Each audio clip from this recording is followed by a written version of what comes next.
CM Yogi Adityanath अपने बातों को लेकर और कहे हुए अपने शब्दों को लेकर अपनी जनता के बीच में अलग ही पहचान बना रहे हैं। वो एक बार फिर से जनता के बीच आए और इस बार उन्होंने अलग संदेश दिया। उन्होंने कहा कि जो मेहनत करेगा वही जीवन में सफल होगा।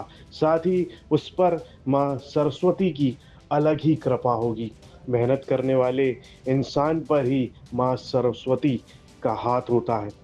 जो लोग इन सब चीज़ों में विश्वास नहीं रखते वो बेकार की बातों में उलझे हुए लोग होते हैं, इसलिए वो इस सब पर यकीन नहीं कर पाते। लेकिन एक बात है जो सच है वो ये है, जीवन में मेहनत के साथ आगे बढ़ने वाले लोग हमेशा सफलता को पाते हैं। सफलता का जो मंत्र है वो मेहनत है। मेहनत से ही ज़िंदगी में सब कुछ पाया जा सकता है। मुझे प्रसन्नता है कि उत्तराखंड अपनी स्थापना की रजत जयंती वर्ष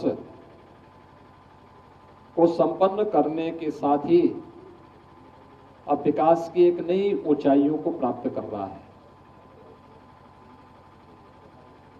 और उन ऊंचाइयों को प्राप्त करते हुए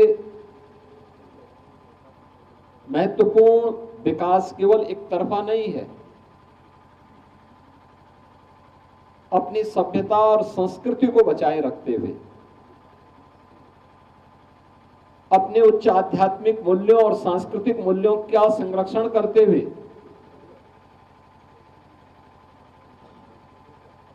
जीवन के प्रत्येक क्षेत्र में विकास के नित्य नए आयाम आज यहां पर स्थापित हो रहे हैं।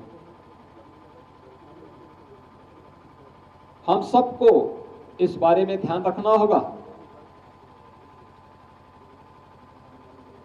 कि भौतिक विकास ये जीवन का अंतिम लक्ष्य नहीं होता है और उसका एक पक्ष है, तात्कालिक आवश्यकताओं की पूर्ति का वो माध्यम होता है। लेकिन विकास वही सार्थक होता है जो अपनी सभ्यता, अपनी संस्कृति के मूल्यों का संरक्षण करते हुए, उसका सम्मान करते हुए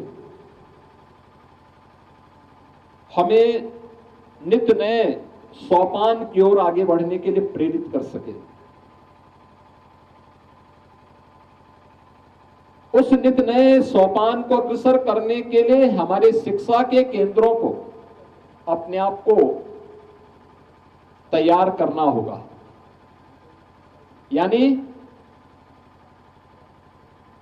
हमारे विद्यालय केवल पुस्तकीय ज्ञान तक सीमित न रहे। याद करना, हर सनातन धर्मावलंबी अपने साथ अपना गोत्र लेकर के चलता है। वह गोत्र उसके खानदान के किसी पूर्वज का नहीं होता, वो किसी ऋषि का होता है। कोई अपने को भारद्वाज गोत्र का बोलता है, कोई गर्ग गोत्र का बोलता है, कोई किसी अन्य गोत्र के साथ वो अपने परंपरा को जोड़ता है। यानी जब हम गोत्र की बात करते हैं, प्रवर की बात करते हैं, तो ये बातें हम तब करते हैं जब हमारी अपनी ऋषि परंपरा के प्रति अपनी कृतज्ञता ज्ञापित करते हुए हम उसका स्मरण करते हैं। हम अपनी ऋषि परंपरा के प्रति जो कृतज्ञता ज्ञापित कर रहे हैं, इसके पीछे का भाव क्या है? उसके पीछे का भाव यही, क्योंकि यह हमारी शिक्षा के, हमारे संस्कारों के केंद्र थे, जिसे प्राचीन काल में गुरुकुल भी कहते थे। ये गुरुकुल केवल अध्ययन का एक मात्र साधन नहीं था,